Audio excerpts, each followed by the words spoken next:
We can say, renounce thought.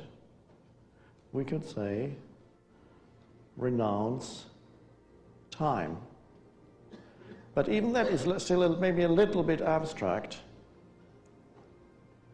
To put it even more simply, we could say, renounce the next moment.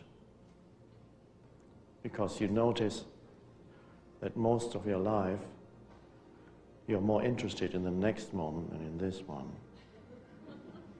A deeply conditioned movement.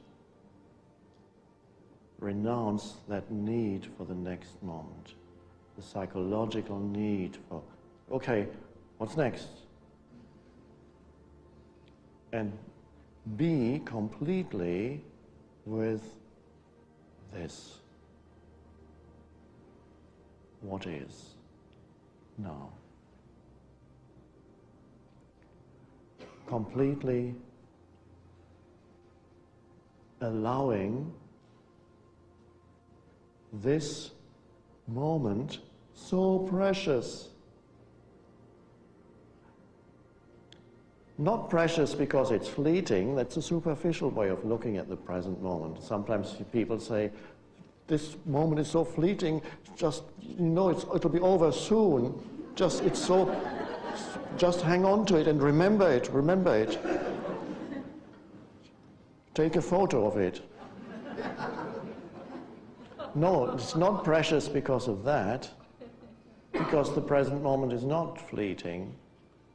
The forms are fleeting that arise in the field of now, come and go.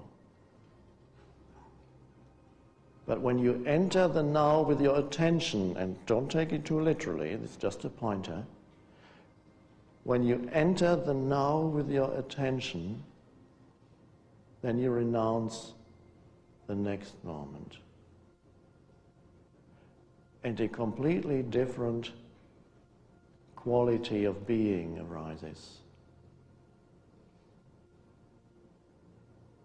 When you become present to what is, instead of denying it, running away from it, making it to a means to an end. And it is at that moment the mind falls away.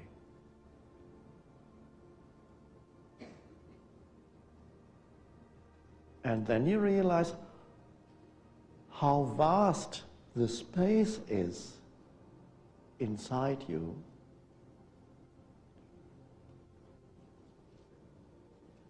And how relatively insignificant anything in object consciousness is compared to the depth, the spaciousness within you.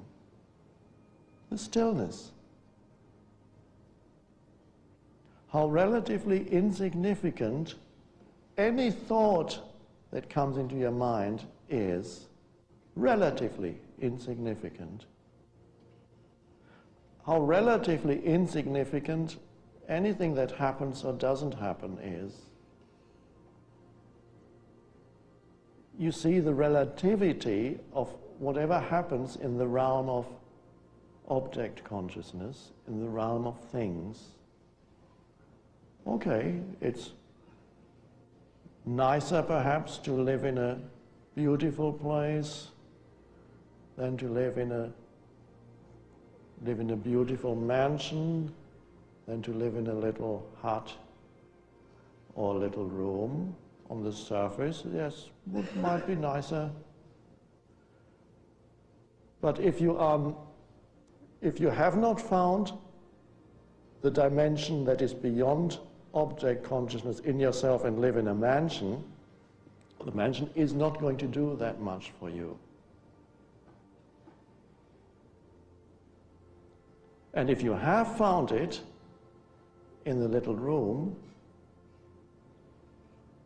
whether you're in a little room or a mansion, doesn't matter that much anymore. Because there's such aliveness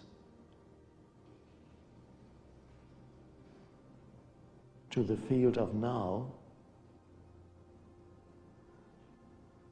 it doesn't really matter where you go,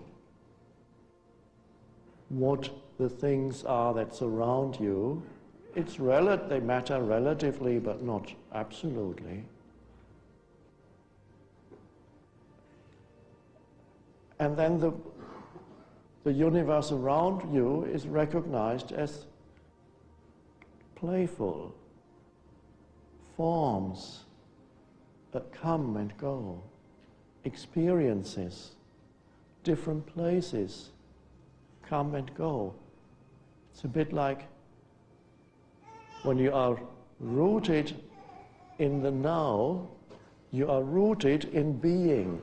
You are rooted in yourself. And there is such fullness to now. It is the fullness of life itself, because before life becomes a thing, before life becomes an object, before life becomes a life form, there is life. Consciousness, whatever word. And to know yourself as that is the ultimate liberation. What is liberation? What are you liberated from? You're liberated from the world of things, from obsession, from being consumed by things, which includes thoughts. You are liberated from time, also as an obsession that you are consumed by.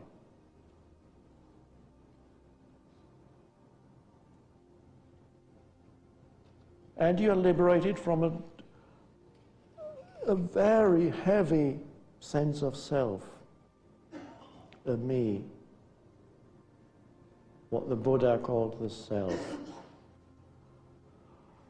Oh, all that.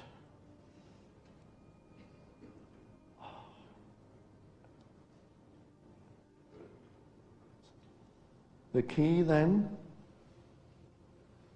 the little opening into what we might call space consciousness. This is not from science fiction.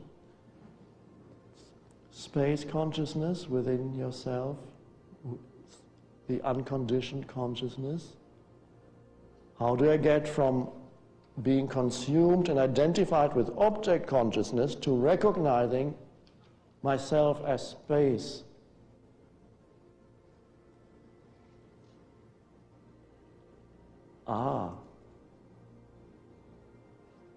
It doesn't work by trying to run away from the world.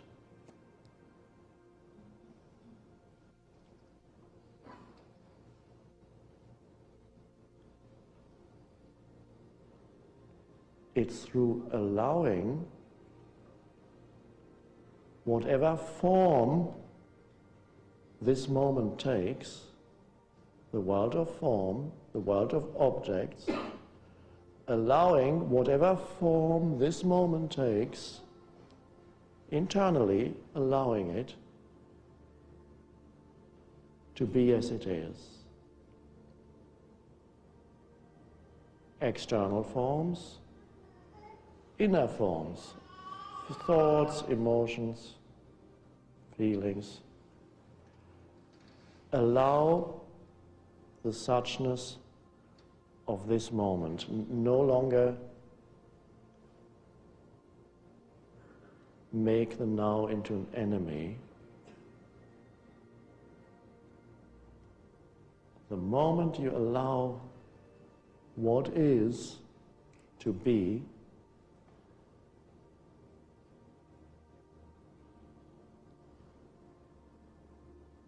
there is what one could call a sense of space around what is.